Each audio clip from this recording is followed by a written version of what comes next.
আজকে বানাবো সুজির ধোকলা। তার জন্য সুজি নিয়ে নিয়েছি, তার মধ্যে বেশ কিছুটা টক দই দিয়ে ভালো করে মেখে কিছুক্ষণের জন্য ঢেকে রেখে দিলাম।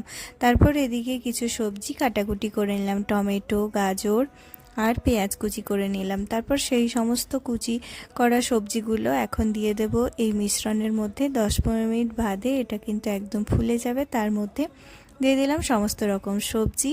তারপরে এবার এটাকে ভালো করে মিক্স করে নেব। এর মধ্যে পরিমাণ মতো লবণ, তারপরে গোলমরিচের গুঁড়ো বা লঙ্কার গুঁড়ো, যেটা ইচ্ছা সেটা দিতে পারো। সামান্য একটু হলুদ দিতে পারো, তবে আমি এখানে হলুদ ছাড়াই রেখেছি।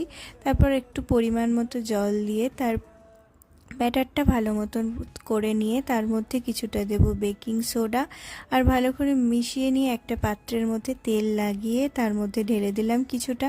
এবার স্টিম করে নেব।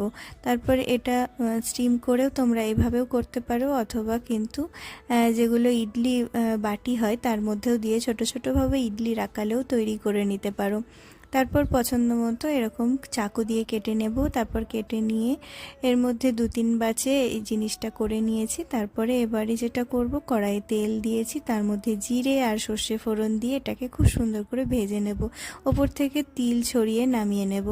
আর এটাকে আরও একটু টেস্টি করার জন্য এখানে একটা তেঁতুলের চাটনির মতো বানিয়ে নেব। তেঁতুলের যেরকম ধোকলাতে একটা মিষ্টি জল দেওয়া হয়, তেঁতুল আর চিনি দিয়ে আর লবণ দিয়ে এটাকে বেশ ভালো করে ফুটিয়ে নিয়েছি। ওপর থেকে এটা ছড়িয়ে আর একটা বাদামের চাটনি দিয়ে সার্ভ করে দেব।